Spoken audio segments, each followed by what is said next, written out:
the unbelievable true story of a teenager who survived 24 years in prison for a crime he didn't commit, won $4.1 million, and then threw it all away in the most shocking way possible. This is the story of justice, redemption, and the tragic decision that destroyed everything. If you love true crime stories that sound too crazy to be real, hit that subscribe button and ring the bell so you never miss a story. Trust me, this one gets wild. Philadelphia, 1990. A crisp morning that's about to turn someone's entire world upside down. There's this businessman walking out of a bank, briefcase in hand. Inside that briefcase, $25,000 in cold, hard cash. He gets into his car, starts the engine, and begins pulling out of the parking lot. And then crash. Another car slams into him from nowhere. Before he can even process what's happening, a man jumps out, gun drawn, pointing it right at his chest. Bang! The shot echoes through the street. The businessman crumples. The robbers grab the briefcase and speed away, leaving chaos behind. Now here, where things get complicated. Across town, there's a 16-year-old kid named Marcus. He's at the Southside Community Center just doing paperwork. Boring stuff, filling out forms for some youth program, getting them time-stamped by the staff. His aunt and grandmother are right there with him. It's just a normal Tuesday morning for Marcus. But then someone, and to this day nobody knows who or why, tips off the police. They tell them Marcus was the shooter. Marcus, the kid who was literally across the city, surrounded by witnesses. The police don't ask questions. They show up at Marcus's house and slap handcuffs on him. 16 years old, and suddenly he's staring at a camera for a mugshot, his eyes wide with terror. He doesn't understand. How could this be happening? His lawyer jumps into action, gathering evidence. There are the forms Marcus signed that morning, time-stamped, official, proving he was at the community center during the robbery. His aunt and grandmother are ready to testify. They saw him. They were with him. This should be easy, right? Wrong. Years crawl by.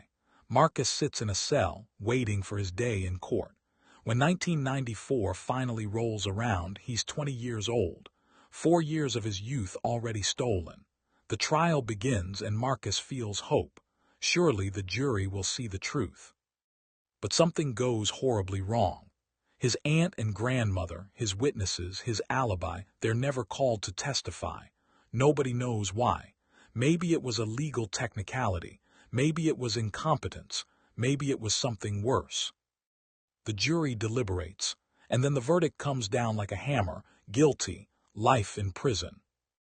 Marcus is 20 years old, and his entire life just ended. He sits in that courtroom, unable to breathe, unable to think. Life in prison.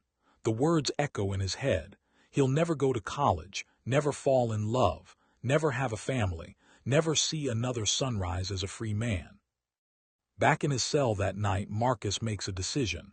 He will not accept this. He cannot accept this. He didn't pull that trigger, and somehow, some way, he's going to prove it. Even if it takes the rest of his life. Marcus starts writing letters, not just a few, hundreds of them, thousands maybe. He writes to lawyers, to journalists, to advocacy groups, to anyone with an address and a mailbox. His hand cramps. His eyes burn under the fluorescent prison lights, but he keeps writing. Most of the letters go unanswered. The ones that do come back usually say the same thing: "We're sorry, but we can't help you." Years pass. 5 years, 10 years, 15. Marcus goes from a young man to middle-aged, all behind bars. The hope that burned so bright in 1994 starts to flicker. But Marcus refuses to let it die. In 2011, 17 years after his conviction, Marcus writes another letter. This one goes to the Pennsylvania Justice Initiative, an organization that helps people who have been wrongfully convicted. And this time, finally, someone listens. They assign investigators to his case, and what these investigators find makes their blood run cold. The time-stamped forms from the community center, right there in the file, never properly presented. Evidence pointing to other suspects suppressed, hidden away. Witnesses who could have testified but were never called. It's not just a wrongful conviction. It's a travesty. The Justice Initiative fights for Marcus. They file appeals. They get his story in the news. They make noise, loud noise, until finally, in 2017, an appeals court reviews everything. And they overturn his conviction. Just like that, the nightmare is over. Marcus walks out of prison on a sunny afternoon, a free man at 43 years old. He went in at 20. He's lost 24 years, nearly a quarter century, to a crime he didn't commit. A reporter shoves a microphone in his face as he walks through those prison gates. "Tell me how you feel." Marcus can barely speak. "Overwhelmed," he says, his voice cracking. "Words can't explain. 24 years behind bars and now I'm free." "What's the first thing you're going to do?" Marcus smiles through his tears. "I'm gonna get some seafood with my lawyer and just talk, just be human again." But the story doesn't end there. Oh no, it gets even better. In 2020, Marcus files a lawsuit against the city of Philadelphia for wrongful imprisonment. And the city, knowing they can't win, settles out of court. The amount, $4.1 million. Marcus is suddenly, impossibly, a multimillionaire. He buys a nice house, nice clothes, a nice car. He meets a woman named Vanessa and they start dating. Life is good. Life is finally good. After losing everything, Marcus has it all back and then some. People in his neighborhood see him and smile. "That's Marcus," they say, "the guy who beat the system, the guy who never gave up." Marcus has become a symbol of hope, of perseverance, of justice delayed but not denied. He's living proof that sometimes, if you fight hard enough, you can win. He should have been satisfied. He should have been grateful. He should have lived quietly, peacefully, enjoying every single moment of the freedom he fought so hard to reclaim. But for Marcus, $4.1 million wasn't enough. And what he did next would shock everyone who ever believed in him. It's 2022. Marcus has been free for 5 years. He's got millions in the bank, a beautiful girlfriend, and a second chance that most people only dream about. But somewhere along the way, something inside Marcus changes. Or maybe it was always there, waiting. He decides he wants more. Not just money, power. He wants to be a kingpin, someone who controls the streets. He wants people working for him, answering to him. So Marcus makes a decision that will destroy everything. He's going to start dealing drugs. One day he turns to Vanessa. "Hey, you know anybody who could move some product for me?" Vanessa is surprised. But she agrees. She introduces Marcus to Jerome, a childhood friend of hers, someone she trusts, someone she thinks she can vouch for. Marcus and Jerome meet up. They shake hands. Marcus hands Jerome a plastic bag filled with cocaine. "Sell this," Marcus says. "Bring me back $1,200. Jerome takes the bag and disappears into the neighborhood. Days pass. Then a week. Jerome never comes back. He either didn't sell the drugs or he sold them and kept the money. Either way, Marcus doesn't get his $1,200. And Marcus, he's furious. A few days later, Marcus is driving around with Vanessa. They're just cruising through the city, music playing, sun shining. Then Marcus says, casually, "Hey, let's swing by Jerome's neighborhood. See if he's around."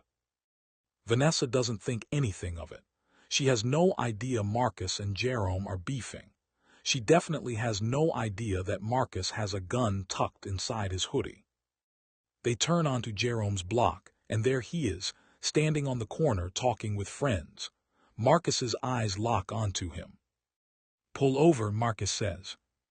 Vanessa pulls to the curb. Marcus jumps out of the car and walks straight toward Jerome.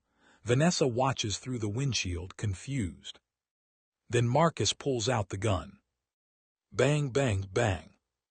Jerome drops just like that, over $1,200. Marcus runs back to the car and jumps in. "Drive," he screams. Vanessa's hands are shaking, but she hits the gas. They speed away, tires screeching. Vanessa is in shock. She didn't see it happen, but she heard the shots. Her mind is racing. Did he just kill Jerome, my friend? Marcus must see the fear in her eyes because he starts threatening her. I can't go back to prison, he says, his voice cold. I know where your family lives. You understand me. Keep your mouth shut. Then Marcus says something that makes Vanessa's blood run cold. Jerome wasn't the first person I've killed. He's the third. The third. Vanessa's mind reels. The third. If Jerome is number 3, then who were 1 and 2? And then the horrible thought creeps in. Was Marcus actually guilty of that robbery back in 1990? Was he lying this whole time? Were those time-stamped forms fake? Were his aunt and grandmother covering for him? Did Marcus spend 24 years in prison for a crime he actually committed, and then convince the whole world he was innocent?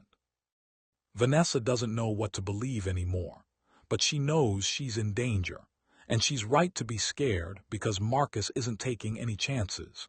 He actually tries to hire a hitman to kill her, his own girlfriend, just to keep her quiet. But Marcus makes a critical mistake. He's been bragging, talking to people in the neighborhood about what he did to Jerome, running his mouth, and one of those people, they tip off the police. The police show up and arrest Marcus, and this time there's no fighting it. The evidence is overwhelming. Marcus pleads guilty. The judge reads the sentence, 33 to 66 years in prison. Marcus fought for 24 years to prove his innocence. He won $4 million. He had freedom, love, and a future, and he threw it all away over $1,200 and a bruised ego. Some people say the system failed Marcus, that prison hardened him, turned him into something he was never meant to be. Others say Marcus was always guilty, always violent, and justice finally caught up with him. Whatever the truth is, one thing is certain: Marcus will die in prison, again. Only this time there will be no letters, no appeals, no walking out into the sunlight. This time the cage is permanent. So what do you think? Was Marcus innocent of that first crime, or guilty all along? Did 24 years in prison destroy a good man, or did freedom simply reveal who he always was? Drop your thoughts in the comments below. And if you want more unbelievable true crime stories, hit subscribe, smash that notification bell, and I'll see you in the next story. Stay safe out there, and remember, freedom is everything. Don't throw it away.